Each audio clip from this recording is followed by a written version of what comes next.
Hello, everybody. We are with Lara today. How's everybody doing? Hi, chat. Hi, Lara.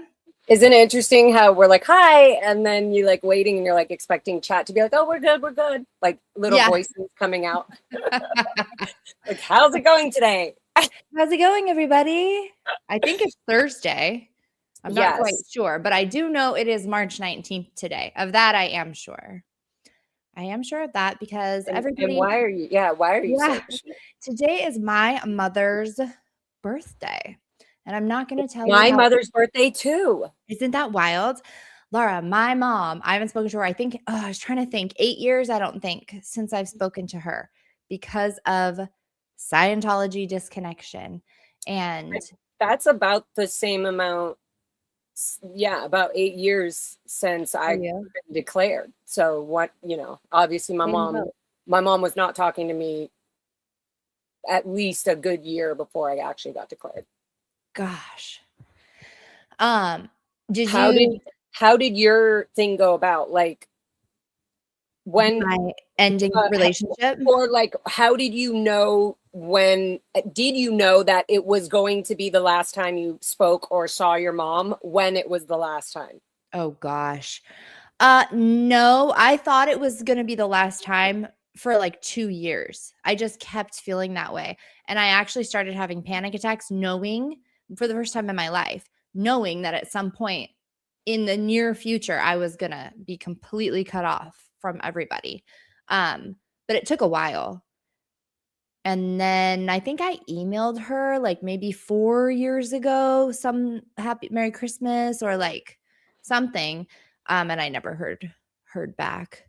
And actually oh my gosh, Laura, oh my gosh, my kid texted my mom. I heard that recently. My little one, yeah, my I 11-year-old. heard that. I felt weird when you were saying it on the live stream. I was like, "Oh, I don't know if I had a kid, I think I think I would be a good mom and just let it be, but internally I would have been so pissed and like, don't you fucking go near my daughter or my son. Like, I don't know. I would feel very, very weird. I'm still so upset at my mother. And it's fucking weird. The more therapy I'm getting, the more group counseling, the more even specific one-on-one therapies where we're talking about mothers and cults or Mhm. things like this, I feel like I get more understanding and more clarity, but it makes me more upset.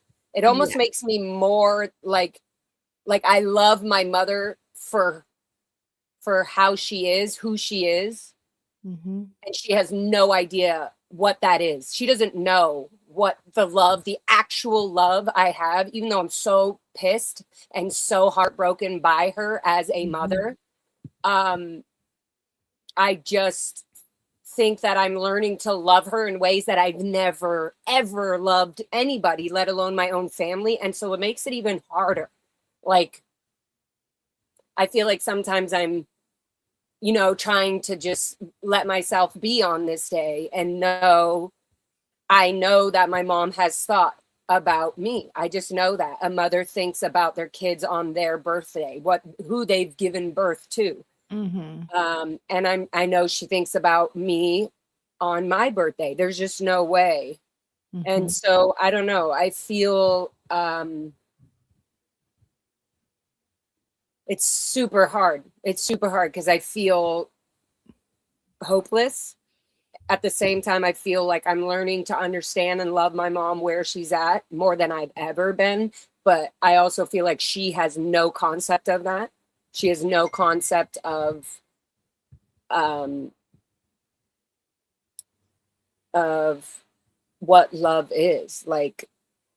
And to me, it's like so weird. I can see like her total denial, um, total denial, like completely in a cult mentality, and with that comes so much neglect and so much abuse that occurred, and neglect of them not even being there is such a huge thing. And so yeah, I struggle with it fucking often because there's so much upset and hate and healing and every emotion that comes with a mother being in Scientology, let alone being born and raised in Scientology, and then let alone being born and raised in the Sea Org, where your mother is in the Sea Org. It just almost seems hopeless. But there's this weird thing, I think, called love. And when I'm cleaning that up and healing that, I tend to love my mother more for who she is, even if she can't see it at the moment. And it sort of pisses me off because I feel like I deserve that love. I deserved that love as a child. And it's this weird, I always get emotional about this. It's just a weird, uncomfortable feeling where you feel, and you may feel this, where you feel so different. Like you've just been totally betrayed of a connection, a real connection of motherhood and your father. And for some reason it hits more because of the mother. I don't know if it's because I'm a female and like always wished that I had kids. And if I had a little me, man, I would have put her ass in check. Like I would have loved to have seen her grow. And my mom just doesn't know anything about me. That's the sad thing. And though I don't know much about her, I still I'm learning to have so much more love for her. And that really trips me out because I feel like, again, uncomfortable because I don't feel like she deserves it. I feel like I deserve it. And also I am now learning what I was missing through childhood. And it feels like, yes, I deserve to say I missed out on that and why don't I get it? And I also, when you learn what real love is, you understand that it's control and fear and anger that actually created Scientology and created this organization that my mom thought was love. And so that's really hard, being uncomfortable with understanding what real love is. Yeah. Gosh.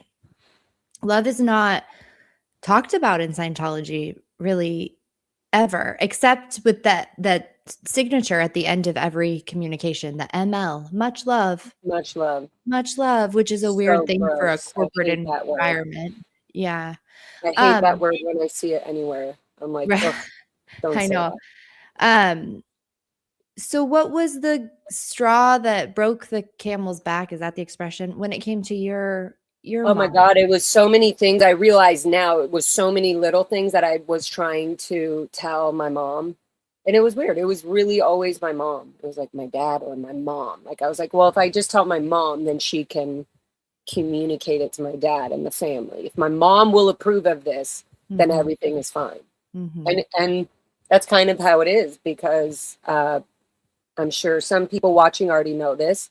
My mom and dad were both at Gold Base, the executive headquarters of Scientology, for my whole childhood, only 15 minutes away, yet they only allowed us to see our parents for like 2 hours on Sunday if they caught the bus to the ranch, the one bus to the ranch, or got a ride from another Sea Org member that happened to have a, spare car that they were allowed to use on free time or CSP time.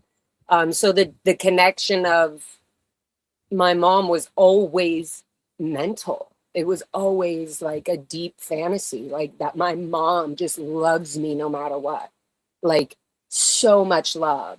And to be honest, I felt that no matter how much trouble, quote unquote, I was in at the ranch all the time, or always like, rebellious, fun, wild kid, always getting herself into trouble.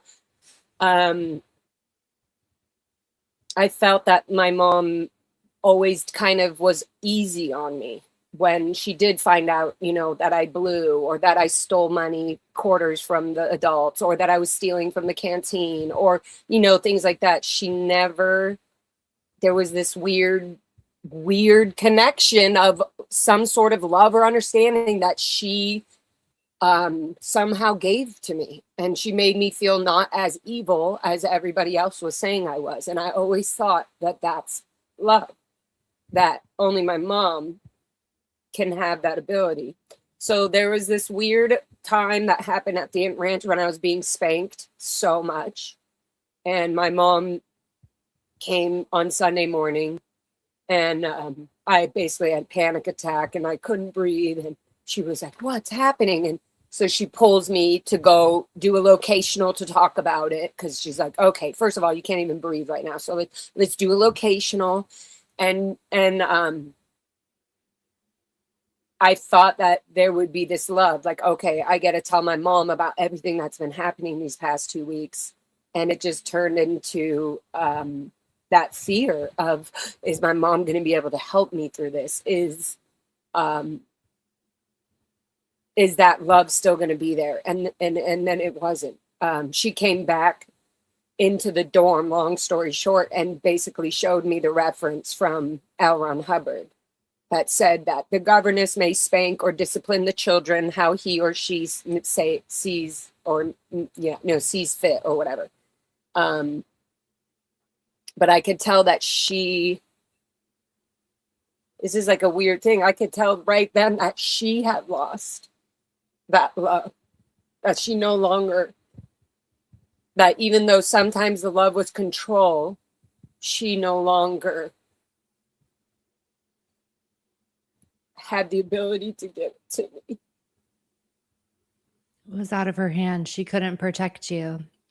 And so I've been holding on to this fantasy of always trying to be good and just not, hold on.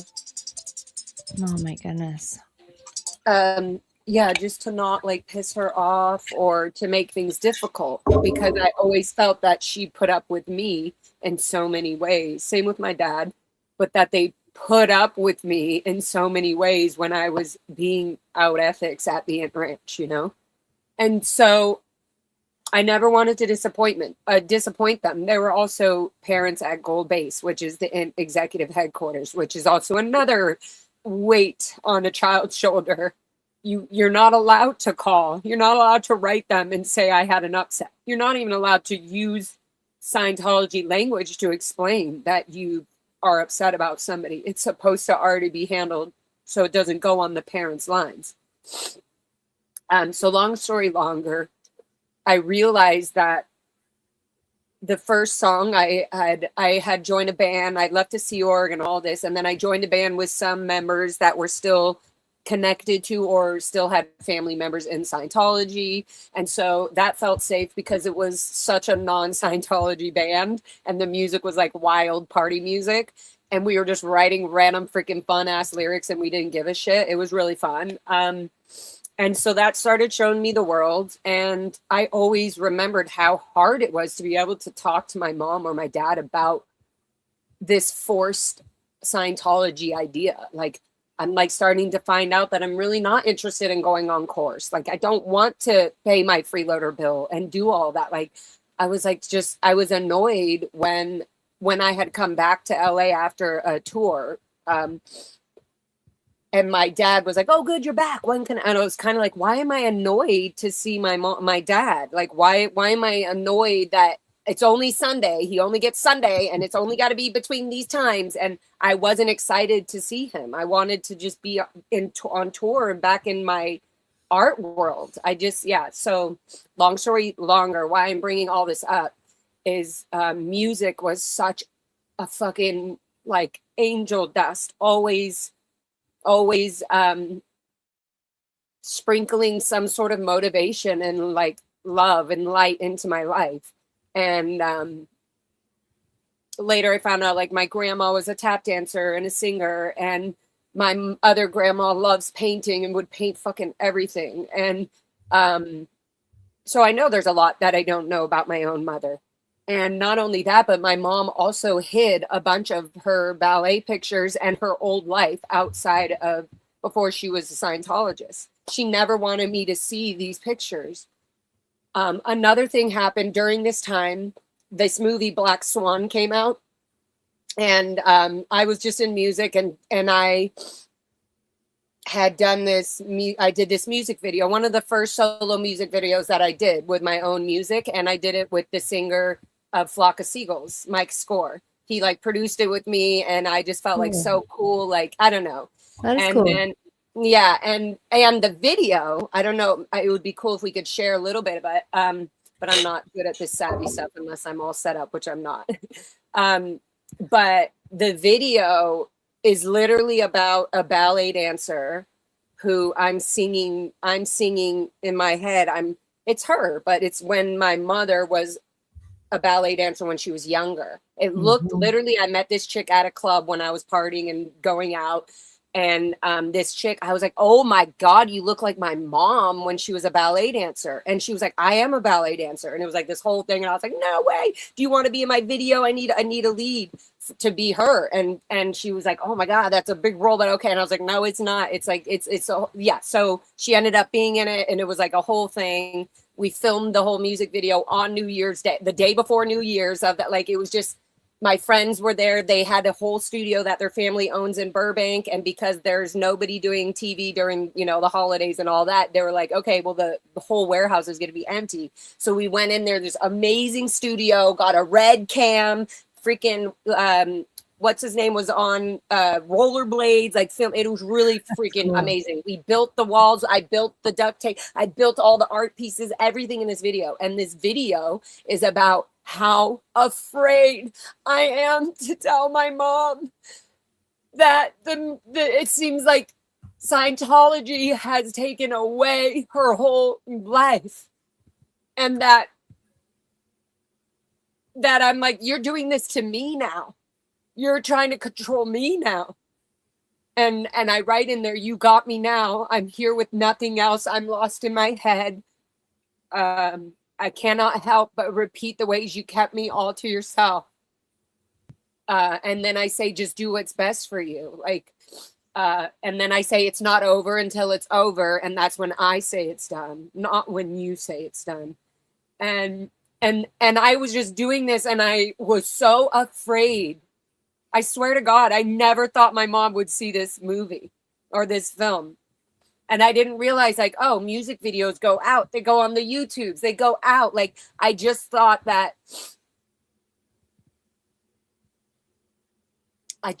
she wouldn't care because Scientology is so important, and it wouldn't matter. And no art I would do would matter because it wouldn't make sense to her.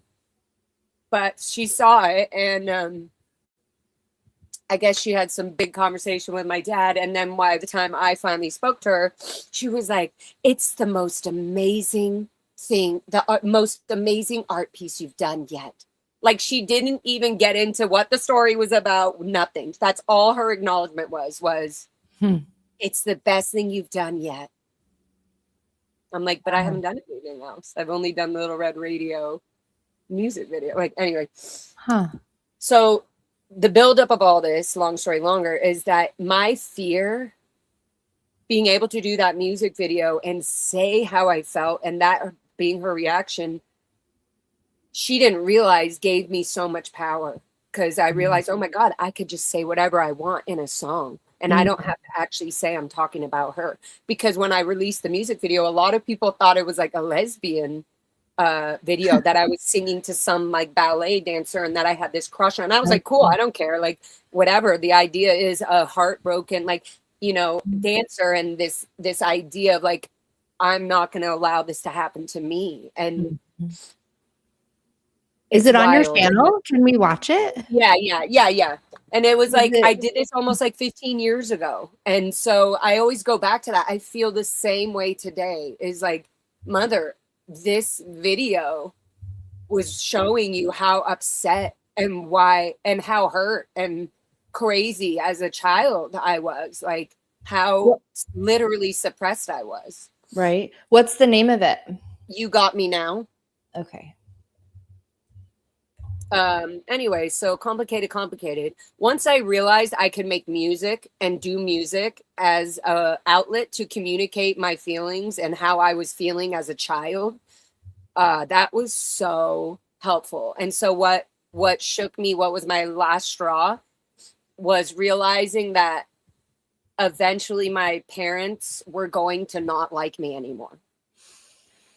And that's where we're at. Dang. You and I are again, I go back to it. Different. And I go back to the love, because I'm like, right.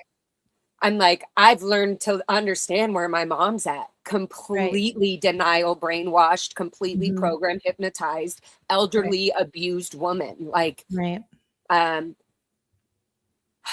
and so I'm just sad how evil Scientology is. I feel like I'm shifting my love for my mom and understanding where she is and where I'm at and why I feel angry and why I feel resentment when it's her birthday or when I'm suffering or struggling and I think about her. I'm like, you couldn't have made this easier for us. Right. Like nothing. And so, yeah, I struggle. I have a lot of anger still. Yeah. Well, sounds very justified to me. Yeah. What was your play last your video? straw? Can I play your video here? Let's do it. Since Because I really want to watch it now. Hold on. Oh, thank you guys in the chat. And I know some of you have already heard this before, but it's our mother's birthday, so now we got to repeat it. Right. Is the volume on it? I wonder if you're able to hear the volume as well. I haven't started it yet. Okay, I've never been able to play videos and get volume while I'm on StreamYard, so we'll see. Okay, well, in the chat, if you can like give a little thumbs up or a 1 if you can hear it, but I'll assume everybody can until we're told otherwise. All right, here we go.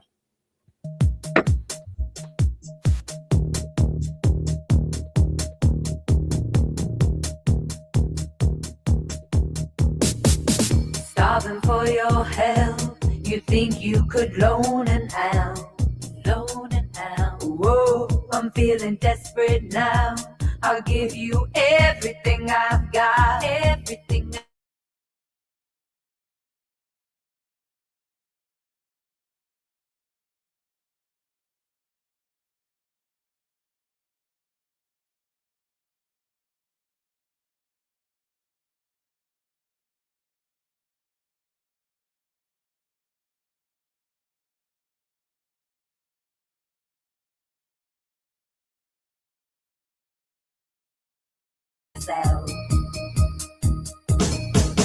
Drained and overwhelmed, I thought we could work it out.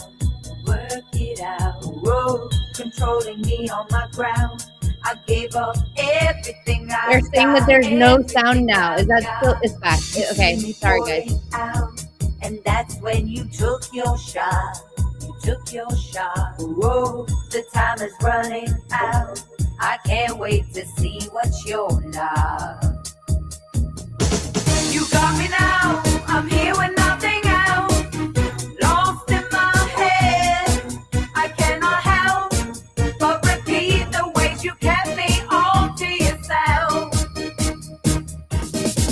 You're lost and found, but I made it on my own.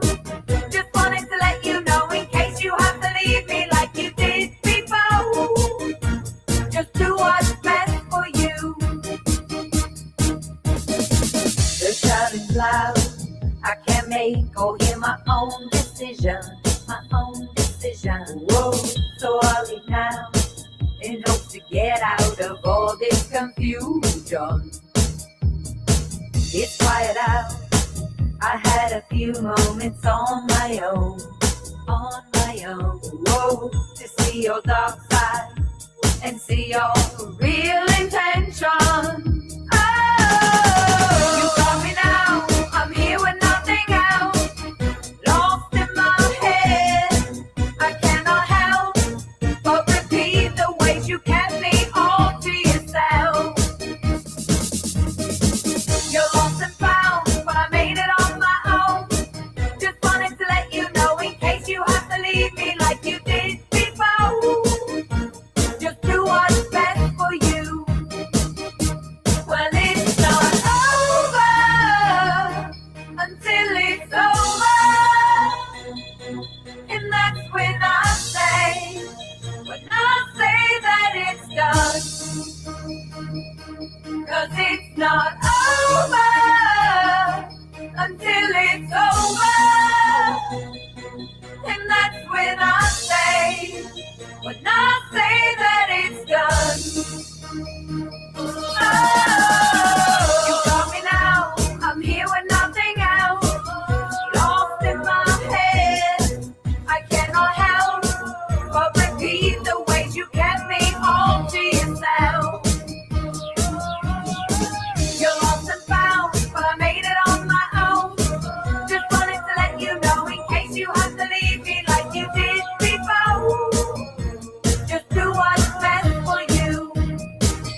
that was a real picture of my mom.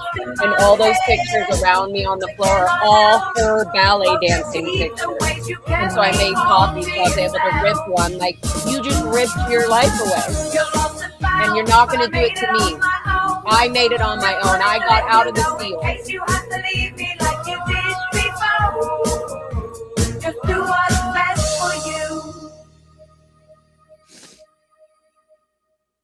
Yeah. My God. That was my first music video I ever did as a solo artist. And I did Wow. it with the producer of Flock of Seagulls. And somebody said it's very 80s new wave. It totally is. That's my, that's the actual, that's 80s Mike, that the Flock of Seagulls are huge in the 80s. And they also toured with so many different bands. And so being able to do this, not only was I so afraid making this, I was so afraid. I had to work with a producer that didn't know about Scientology. I was so excited to meet Mike and hang out with him and get to know that, okay, he's a fun, older, cool producer guy. And he loves he literally would call me his little alien. And I was like, okay, I like that. I'm a little alien. He'd be like, where's the alien? So cute. And so, but what's great is I was able to express that. I was able to say all of this. And Mike felt it. Mike knew he could feel what this was. So, yeah. And so I really appreciate him and George, Joe, and everybody, his band all helped play guitar and awesome stuff to fatten up this song. So really fucking cool. But anyways, back to my fear of my mother. I was so afraid of her watching this music video. I was so afraid. Cindy was like, well, why don't you rip the picture? And I was like, oh, I don't know if I can do that. Like during the video. So it wasn't just a music video. It was like, but Cindy, you're not going to put this, right? The director, the chick who was like, still one of my really sweet friends. I was like, you're not going to put that part, right? Rip the picture. I don't know. I might get declared, like so much stuff was going through my head. And that was 15 years ago. Wow. So yeah. And look at, like, I'm doing all of this. We do all this for what? For our mothers. You're a mother, Liz. Like, that's something I don't know if I ever have a child, if I would be so just blessed and like understand now what a child is and how that is. Or if I would be more mad that my mother wasn't giving me this love that I would have given to my own child. Yeah. I don't know. How do you feel about that? There's a big part of me that was a huge part of my whole life mission, honestly, because after my older brother died, you guys, when he was 19 and I was 14, and it was a big tragedy and all should have been avoided, but it was a big slap in my face that we had been raised to believe that because we had Scientology, everything would be good. We were good. We were almost protected in a way. I never thought tragedy would occur. And so I had several tragedies in my family. My father passed away and then my brother passed away.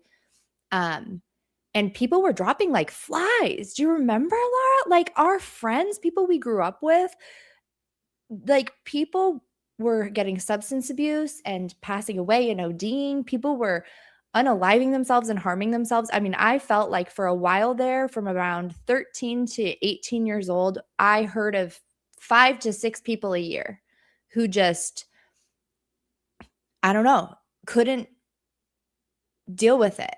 And then eventually my brother became one of those people and he couldn't deal with it. And so for me, I honestly felt a huge responsibility because I felt that everything I knew about raising children was wrong. It had to be wrong. Something was wrong. Something was clearly very, very wrong. And so I ended up going down this whole path of education and going to community college. I was kind of pushed that direction. And then I got into early childhood education, which is very human development oriented. I was actually, I don't know if you know this, but I was a preschool teacher for like, I don't know, more like full-time, like 9 years. At a Scientology school or? No, Okay. at a non-Scientology. Did you go to Delphi? Was there something about that? I went to Delphi. So my Oregon. upbringing was when I was born, my family had almost like a compound. They were building a Scientology community in New Hampshire. Okay. That was my That's first. what I heard. There was Yeah. something. And I do know Yeah. that you're very involved in that. You were born in it, and that your grandmother literally thinks you're the ex lifetime, whatever. So I've heard Yeah. about all that. But and today I was listening to your and Amir's conversation. Loved it, Mhm. by the way. Okay. But I didn't realize that you were never in the Sea Org.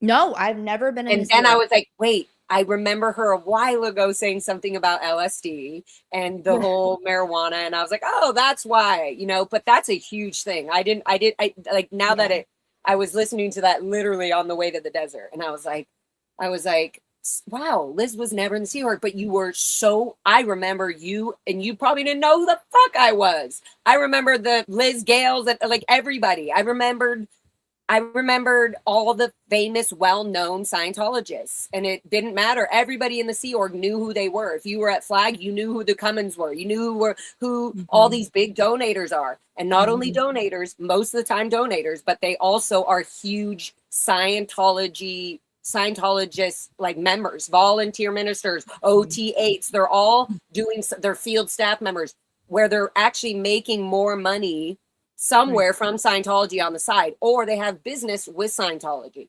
And I felt like you definitely always were a part of that. You were always part of some bougie, no offense, but some bougie fucking outer, not in the Sea Org bougie high up, which is just as bad as the Sea Org to a degree mentally. It doesn't matter. Like in the Sea Org, we were abused and physically worked and all the shit all the time. When you're an outside Scientologist, you're just as fucked up. Look at Tom Cruise. Okay, everybody is all okay with Tom Cruise being a Scientologist and being some huge fucking Hollywood star, but nobody actually understands like the detrimental situation that's happening to a human's brain under this control and under this stress. You're being watched 24/7. You just it's also a mental thing. You're being watched. You put your own ethics in. You're doing it to yourself. So as internal Sea Org members, sure, we handled our shit inside, and there was all kinds of illegal crap going on. But then it normalizes through Scientology kids, Scientology outside public Scientology culture, the whole totally culture normalized it, right? Where then you guys normalize the Sea Org. You guys say, oh well, like the Sea, we should be in the Sea Org, and so we can't be talking shit about them because they're the top of the planet, right? And so imagine if we swap positions. If I was in your position, you were in mine, you would see like the same thing, the same way you were like, I am not raising my kids in this. Why? Like, what made you think why? Right. Well, and was that part of going to be a teacher at a school and realizing, holy fuck, no kids are like this in Scientology schools? Or I don't know, what was your thing? I guess that's what I want to learn from you, because you're a mother and I want to know where I can't fathom having kids with these circumstances. And honestly, maybe that's why life hasn't given me any children. And if I don't, I understand now more. I understand. Like, it's crazy. But yeah, go ahead. Life is crazy. Well, okay, to go back a little bit. So I had a very privileged Scientology upbringing, but still very institutionalized. Like, I was sent to boarding school at 8. And then after that, I only lived with my parents maybe a few months out of the year. And then I got kicked out of there. I mean, I was always living somewhere else. I was living in Florida with some random person, going to do my chairs and objectives. So I was very much like institutionally, I feel like, raised. We probably had better food than you. We probably had a lot less verbal abuse. But I don't know if you know this, but Delphi is like a little Sea Org. We had muster. We had point system. We had, we're doing we have work crew. We're doing ethics. I actually worked at Delphi for a quick 6-7 months. Yeah. So and Catherine Spalino was a teacher there at the same. That's how I got the job, actually. Okay. Yeah. Just so but I definitely know Delphi. They are, and this is why you say that you're wasn't as strict, wasn't as abusement. No, I don't. I disagree. Like, I'm sure it was as strict. It was very, very high control, but I don't think that we were subject to exactly the same abuse. Because we No. did have paying parents, like For sure. for For so sure. So I you had definitely some don't nicer want you to food think that here I'm and like, it there. was the same No, and at I know. I all. feel like I'm saying that more. I'm feeling Yeah. like the outcome, the emotional outcome, trauma is the Is same. the same. And so I don't want to belittle other people's stories because we were born and raised in the Sea Org. It's fine. Right. We were just in a deeper fucking jail. It's still the same abuse. It's still the outcome. The outcome is still detrimental and fucking literally physical to the brain. Yeah. And to release it. And I'm telling you, like, I feel for some of my friends who are van lifers and like are like, fuck all of this. Like, no, because that's how their brain is able to heal. And like they can't there's a serious thing of long term. And as you get older, it gets worse. As you get older, it gets worse.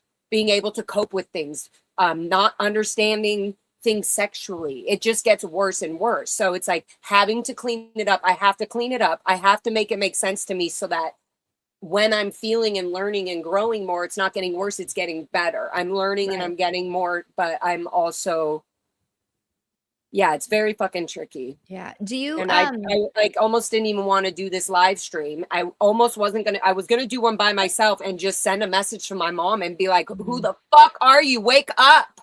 Like, and then I was like, I can't do this. And then when you messaged me, I remembered, I was like, oh my God, me and Liz both have our parents' freaking birthdays.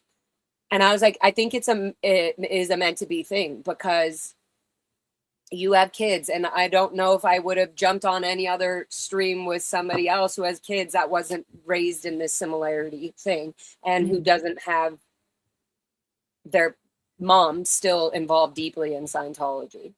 Yeah. Well, so I'm glad you're here. We do have this weird shared thing. And this, I don't know, not everybody gets it. And then when it hits you on the same day, like I know this time is coming every single year. I try my best. I'm conscious about it. I'm like, okay, I acknowledge it. I do all the things I could possibly do. And then the day rolls around and I still feel it. I feel it in my body. I feel it in my heart. I guess it's almost can be easier in some ways because I do have my kids that I feel as if I have a hard line on abuse that I understand more than abuse to myself. Like I put up with so much shit and I probably still would be, but I almost feel like it's kind of an out. I mean, it's a beautiful, wonderful thing and they're more than an out, but I can like definitively say I will not allow my kids to be anywhere near Scientology. And then the domino effect of that is I can't really have a relationship with my parents because they will be sneaky. So not to bring up your kids thing, but like what happens when your kid decides to message your grandmother? Well, and that's so hard, right? I mean, I'm like, I would throw up and I wouldn't yell at my kid, but I would feel like I would want to. I would be like, and then I would hold up and be like, whoa, this isn't your kid. This isn't your kid's fault. And so I would just be left with this anger. I would be upset. It was really challenging. I will tell you how we dealt with it. We dealt with it because he's just curious. I mean, and he knows that I do he's not in the house when I do these lives or anything, but he knows stuff, but he's getting more curious. And so I don't know. I wonder if it's like a thing on his end. I wonder if he's like, you know, how we were as kids, like trying to write so-and-so in a letter so that maybe the spankings would change and they wouldn't be, you know, like, I wonder if it's one of those things where you're like, if he's like just trying to put out a little olive branch and maybe there's some sort of like humanity that will come from a grandson and he just kind of knows it. I don't know. I think he got pissed because he got into fishing and he understands now a little bit more of the land that my mom just cut him out of, basically. I mean, my family came across on the Oregon Trail, homesteaded this land, and she basically said, you know, fuck you, nobody gets it anymore because you're not going to be a Scientologist and your kids won't be Scientologists. And so I think he kind of got that. So he told me that he wanted to like bitch her out, basically. He didn't say that word, but about the ranch. And I was like, whoa, bud, like hold the phone. I love that though. How old is he? He's 11. He's going on 12. Oh my God. And I honestly just tried to take it as an opportunity to explain to him more what had happened, and a little bit of my childhood. We were staying in a casino, like hotel, when this happened, and I acted out like 8C. Well, I think 8C is the touch the wall, thank you. I'm not sure what the number is. I think it's 8C. Anyway, I acted out some of the TRs and objectives to him, which are these very hypnotic, controlling, like ritual drills that are very freaking bizarre, you guys. Yeah. And I told him a little bit more about my mom. And I was like, listen, bud, I don't know what you want to get out of this, but she's not the one. Like, because he has grandmas. He does. My husband has parents, and they're warm and fuzzy and good. And I'm like, call one of them. They're the ones. And then I let him watch the Leah Remini video, my episode, which he'd never seen before. And I could not watch it with him. I was going to throw up. I couldn't be in the same room. So his dad watched it with him. Thank God, because somebody needed to, but I couldn't be the one.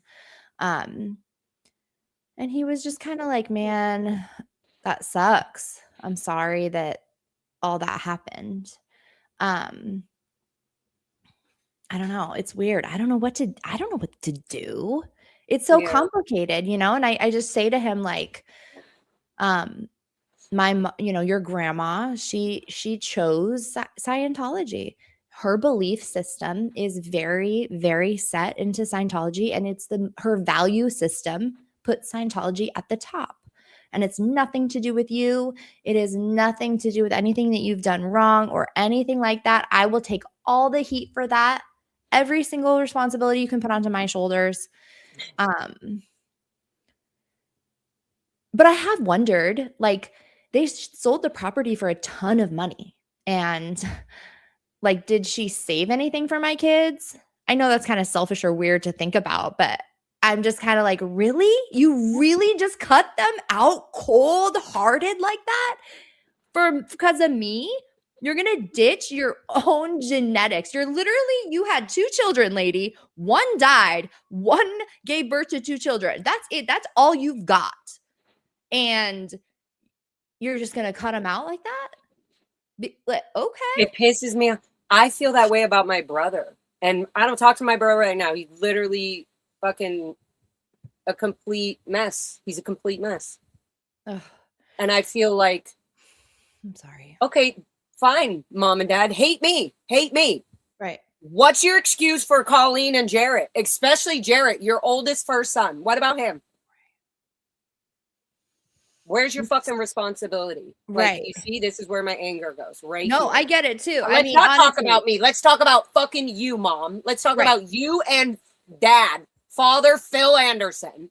Right. Like, how is it that Scientology and Sea Org members get zero responsibility when it comes to actually putting their quote ethics in? If they had to actually fix their second dynamic, where was the first ounce of responsibility from my father? Never once have I ever heard my mother or father fucking apologize once for anything that happened in Scientology, for any of the children, for any of my brother or sister. For me, nobody. Never once have I ever heard them apologize. That's so that I don't think Scientology's ever apologized in any way or through anybody or anything like that. And don't they realize they're making it so much worse? They even say no more kids. They are literally making it so much worse. So much worse. And they have the ability, actually, I think, to soothe a lot of this. I mean, maybe. What's done is done, but they're definitely making it worse. It's so frustrating. And not only that, I'm finding out that the LRH birthday event is all about, like, basically the golden age of children. Yes. It's all about opening up course rooms for kids. And here we were fucking anybody. And I'm not even going to mention the toxic names on the fucking YouTube internets, which I actually haven't been watching, so I love it. But anybody who says anything valuable about Scientology helping children with communication courses, or saying that children are not being recruited into Scientology or the Sea Org, you're out of your mind. Go bark up a fucking tree. You literally have no idea what you're talking about. Don't talk about a subject you have zero experience in. When we literally are hearing that the event they're about to do and the one they already did is all about bringing in young Scientologists into Scientology and the Sea Org. Gross. Yep. Fucking barf, gross, barf, gross. I will say it forever. Children cannot consent. Children are not legally, literally, legally allowed to be doing Scientology. It's abusive. Scientology is abusive. The purification rundown is abusive. Forcing a child to be touched or touch anybody on any body part is abusive. Making them, forcing them to walk to a wall for fucking 11 hours a week, whatever it is, to and from, touch this with no emotional feelings, numbing your emotional feeling. You wonder why we're blowing up and fucking trying every drug on the planet. Scientology is so abusive, literally gives more problems and more calloused, stacked up fucking crap that we're all now having to unveil. And it's like, it's not our responsibility, but we're feeling it and we have to work it through, and we're doing that. And again, I'm trying to love my mom as much as I can, but it's like at a certain point, I thought about this. If there's a point where my mother and my father have to hate me for me to be able to be fully okay with exposing every abuse, then hate me. Yeah. Then do it. Why is it still acceptable? How much is hate? How much is hating me going to fix the problem, mother and father? How is that ever going to fix it? It never will. These children, these kids of Scientology will not go away. There's no way that you've used up almost all of our lives, and now we've been the last 3 years finally being able to speak out openly about it. There's no way you're taking that away from us. So if you have to hate us and not help your granddaughters and grandsons financially so that they can have a loving, beautiful life outside of Scientology, you're fucked up. You're literally opposite of family. You're the opposite of why life, the universe, whoever gives us this life, gives us this life. Why have birth? Why give birth to a child? Even in your own religion, in your own group, without following through with that concept, without that piece of art. Let's talk about giving a birth, giving life to a child and then fucking abusing them their whole life. What is the point? That is Scientology. Like them saying, like, it's so gross. So if you would have abused your kids and let your kids be in Scientology and all this right now, fine. You would be what? Stable financially?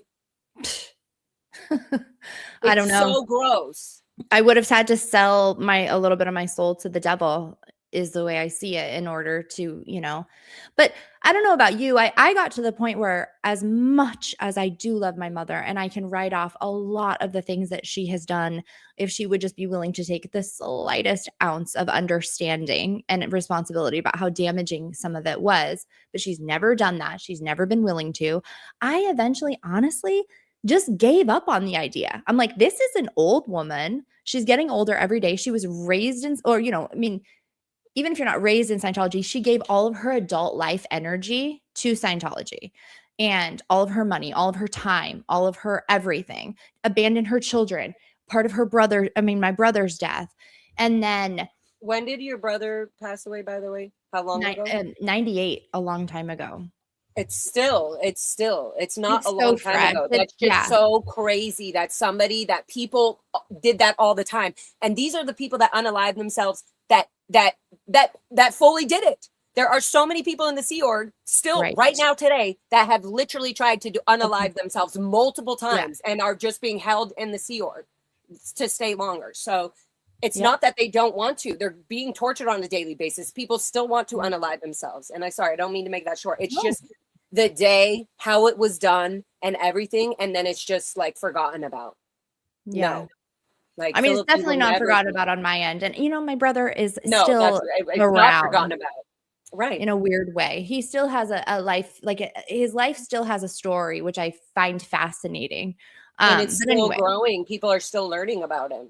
Yeah. And things come back to me through the universe in like this crazy ways. But yeah, it's also kind of my Achilles heel sometimes, I think. I'm always just a little suspicious when people are like, oh, your brother. And I'm like, what do you know about it? Not you, but like, Like, are you trying to get to my heart? What's happening? Yeah, totally. But you know, I mean, they've got to be sitting there. I know that as I get older, I start to reflect, and on these big days, I tend to reflect more, you know, on my birthday, like, or holidays, or, you know, just when culture puts your life back in your face. And it is weird to think that both of our moms are out there today enjoying their birthday to a certain degree. And just like, I don't know. I'm glad I'm not going to grow up to be them. You know, like, we changed our path that on I don't know how old my mom is now. She's like early 70s. It's just the saddest thing in the world to me to think, what did it get you? What did it get you? And I think at that point, she has to hold on so deeply to this concept that she's OT8. The next life is going to be XYZ. The next go round is going to be XYZ. It's going to be better, or she's going to get off. You know what I always think of? Sorry, I You're don't fine. mean it. I have to find a way to like not cut people off, but be like, wait, let me attach something to what you're saying right You're there. fine. Go ahead. I always think of when David Miscavige is always at the events when he's talking about like the, you know, and in 20 years, like he was always like, you know, the planet within, you know, we're not going to have, I always think this is our last chance. Yes. We've already tried this before and we will not have this chance ever again. And so I always think that my parents have this stuck, obviously hypnotized, repetitive thing in their minds where they're literally thinking, what if I did leave and I get declared? Because they're already thinking, if I leave, I'm going to probably end up getting declared. If they're they're going to push it that far. I'm going to get, like, if they did the thinking of it. Right. And they'll lose everything. And who wants to start over at 7 Right. But what if old? next lifetime there is no starting over? Because they didn't do it this lifetime. Because it all matters on, what is that quote? Like, it all depends on the here and now, what you do with Scientology in this lifetime. I think people underrate what a doomsday cult Scientology is. There is this constant pressure that this is the only time out of a billions and trillions of years. And we have this sliver of hope that we could save humanity if we only just dedicated our lives and our children's lives and their children's lives. Just this little sliver of 100 years compared to 1 trillion years. Just give it your all, you know? Yeah. I fell for that. And I remember that feeling. And I remember I think it's an easy, it's a fucked up feeling. It's a fucked up feeling because it allows people to unalive themselves easily. Absolutely. Because they think, you know what, if this is really too stressful for me, right, boom, and I'll just come back and join the Sea Org next lifetime and I'll be ready for this. Right. And there's not a lot of things that say you shouldn't do that either. Like, it's almost a cause thing that you would choose to leave your body. Of course, there's always that information missing. I don't know about you, but when I heard about people passing away or unaliving themselves, other than my brother, it was usually after the fact. Sometimes I'd find out a week later, 2 weeks later. Yes. I found out a year later. And I was like, what the hell? Okay. But you never really know how they did it, or like, it's kind of. It's M theta. It's all M theta. That's what they use. They wouldn't tell me specifically how Alex Nunn died. Specifically, how did Sarah Leobard try to unalive herself at the Ant Ranch by drinking lye, fucking chemical that was used for processing curing plants. Yes. They wouldn't tell me. That is not fun. And this is just some of the things that were totally normal. I know three for sure, but maybe 4 people who drank bleach. Because you do get to this point. I mean, I got to a point, I didn't drink bleach, but I did attempt when I was 14 years old because I had signed my Sea Org contract and I knew I'd have to go in, and I just felt like I had a prison sentence over my head and I didn't know what to do. And that did seem like a more viable option than leaving. I literally didn't know that there was a way I could leave. Of course, at 14, is there? I mean, I would have had to run away. Right. And, I felt this exact same way at the ranch. I was like, where do I go? Right. There's nowhere. Where do I go? Mentally and physically. Physically and mentally. Where do I go? I don't even know how to think about the outside world. I didn't even know how the outside world works. Like, and it was scary, right? It was It like, was for super first scary. of all, we spoke a totally different language too. What are you supposed to do? Run out there and be like, "Excuse me, police officer, I was, I'm PTS type 2 or type 3 and they're, keeping me in isolation. I have to do all this stuff." And you're trying to talk Scientology and you're like, "I'm getting a PTS handling and I had to write up my OWs and I didn't defend and now they I red pulled tagged it in. me." I pulled it Yeah, in, but I exactly. just, Now I'm RPF'd. Like, people are like, "What the hell?" I they're like, mean, so then why don't you go back? right. If you feel so bad, why don't you go back? It literally, that's to a normal person in the outside. They would think, well, like, if you really feel bad about leaving, why don't you go back? Yeah. Yeah. Um, Blow Drill yeah, says in that the was the chat, biggest fear. we Sorry. should probably put this up really quickly, that if anybody needs to take a break, I'm so bad about trigger warnings. I just should have a trigger warning on my forehead. Anything I ever say or do is probably a trigger warning. I mean, that's why I wore that warning shirt all on my stage into City Hall and stuff. It's like, warning, warning. Like, I'm like, I am the crime, the evidence of the crime scene. Do not touch me. Right. It Oh, is heavy. It man. is, but also me and Liz knew that every year we like kind of go through this. We're like, oh gosh, the mom's March 19th birthday. And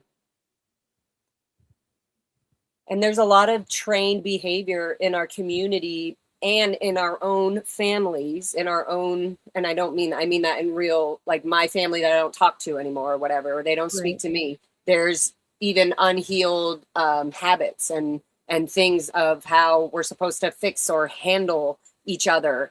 And it's uncomfortable already to know or to catch yourself being like, oh shit, I really do this or I feel this way and it makes me want to do this when somebody brings up this. But then realizing, wait, I was wrong about that this whole time. It's not just like, oh, okay, taking acceptance of whatever we're learning as we're learning, but it's also like, you realize that how much we have to unlearn and then how much we also have to learn again. Like that we haven't learned, that we still haven't learned. And we're only going to learn by being curious and literally asking questions and getting in trouble and seeing the consequences of things. Yeah. So, yeah. My It's biggest hard. fear, for real, my biggest fear is probably what's going to happen. Oh shit, now I'm going to cry. I was so close to not crying today about this. Is that my mom is just getting old. And one day I'm just going to get a call that she passed away 2 weeks ago or 3 months ago. And there's not, I don't know. It's like, and then it's like, well, I could reach out, I could try something, but there's nothing there, you guys. There's nothing there. In order for her to have a relationship with me, she would have to compromise her entire concept of mortality and existence. Like, it would, because no one is telling her that she can't be with me. She believes in the tech, and the tech tells her that if she's connected to somebody who's antagonistic towards Scientology, and you bet your ass I'm about to get a lot more antagonistic, because I saw that kid shit too, and I'm pissed. But we'll talk about that another day. So she self does this as well, because it's like I'm dangerous. She's been convinced that having a relationship with me would be physically and spiritually dangerous for her. And I don't want her to experience that. I don't want her to live in that fear or to lose everything in her 70s. We're talking about every friend she has, every colleague she has. Maybe there's a few others, but like everybody. And I know how hard it was for me to process things in my 20s and 30s and now in my 40s. And I mean, I consider that fairly young, but it's still so hard. I don't wish it on her. So I'm not going to reach out to her. I'm not going to encourage my kids to have a relationship with her. I'm not going to chastise them for trying, I guess. And so it just feels like, I don't know, maybe I end up just like her. Like, I guess just let it go and like, see you next time around. Maybe reincarnation is a thing, and maybe we are stuck in this pattern because, like you said, I had this idea. I was raised as my own grandmother reincarnated, and through my research, I could see a way where DNA could like link spiritually sort of people, and we could sort of keep rattling around with the same spirits. I don't know. But that doesn't seem impossible to me. And so there is a part of me that's just like, I don't know, dude. Peace. See you next time. And let's fucking hope we're not born as Siamese twins or some shit. Because it's going to get really messed up. But that's just where I go. Because the other place. I also think that it literally, I think Below Drill or somebody just put in earlier in the chat that it only takes 13 minutes or something for somebody, I don't know, for the sun to rise or whatever, like again, the next day. And it's like, I almost think we have so much hope and so much love or whatever we're learning. And we're like, we want to be almost good to our parents, being like, look, I got you out of this. We got our love got us out of this. And I feel like it only takes like 10 minutes, 13 minutes tops to like get somebody out mentally if we are given that 10, 13 minutes. So I think that's what we hold on to. I think we hold on.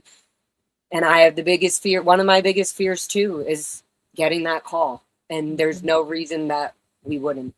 And there's no, it's a very much real thing. 75% chance that could happen. Yeah. I think in my case, it's, we're looking at 90. Yeah, 9.9. I mean, I always would hold out hope for a miracle. And on my end, I don't know. I guess I just I have just tried to be as zen. I can't tell if I'm being zen or if I'm totally disassociating. I'm not totally sure, guys. It could be one or the other. My mom, like you had mentioned earlier about like your mom kind of protected you. Through many years of therapy, I've realized my mom continuously put me in Scientology institutions that I would come into conflict with and had punishments from.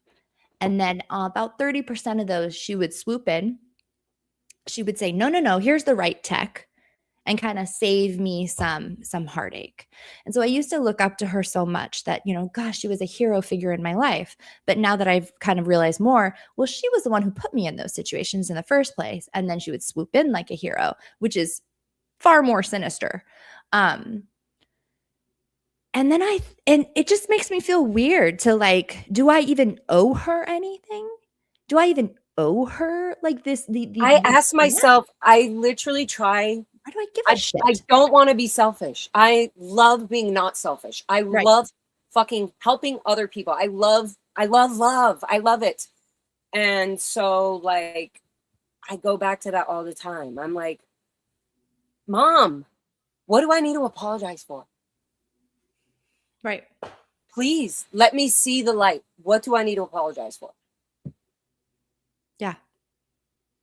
I don't know. What we've done is, though, we have committed high crimes. We are criminals in the eyes of Scientology. I mean, that is it, right? We have committed the high crime of a million of them, but publicly departing Scientology, talking crap about Scientology. And because we do it we enjoy getting high. Oh, yeah. Well, for sure. There's major high crimes. I find that really interesting. Just on a really quick side note here, we're talking about cannabis. I always had to do Way to Happiness, and it would say, don't do anything illegal. And that was always my handle. But I'm in Oregon, and we have recreational cannabis here. I'm of age. So like, doesn't hold up anymore. But I'm not about to go into the Scientology, the Oregon, try and argue that. No, but when I first was hearing about your story and like learning, I was like, oh, she likes weed. I was like, okay, maybe it was one of the things where I was like I was more interested in your story. And then when you wrote that book, I was like, what the heck? I was like, oh, this is such a good idea. It just reminded me that there were so many little things in life that are so beautiful, and they could be marijuana. It could be a freaking delicious papaya that you got like from your neighbor. It's like, there's so many little beautiful joys of life. And it's so interesting how we judge and spit on something just because it's different for somebody else. I don't know, like Scientology obviously attacks all kinds of drugs, but when it comes to abuse or mental awareness or health, you're literally damaging the brain. and like Yeah. overdoing niacin on like, what the hell? Like, Yeah. where does your common sense comes from? You're just as bad as somebody, or maybe you're not as bad as somebody on drugs. Maybe you're worse, you know. Maybe you should be doing a little bit of drugs to stop being so freaking evil. But yeah, so it's Can you imagine just like can you imagine starting up smoking a joint with your brownies? Who wants mother? brownies? Sea Org members are hungry. Brownies for everybody. Teeny tiny dosed brownies. I Everyone remember I starts sent, laughing. I don't know, I don't know. These days, I literally don't believe my mom. Mother, if you're listening, I don't believe you. I don't trust you. I don't believe you. I don't believe when I sent you the hand cream for your arthritis, if you actually used it.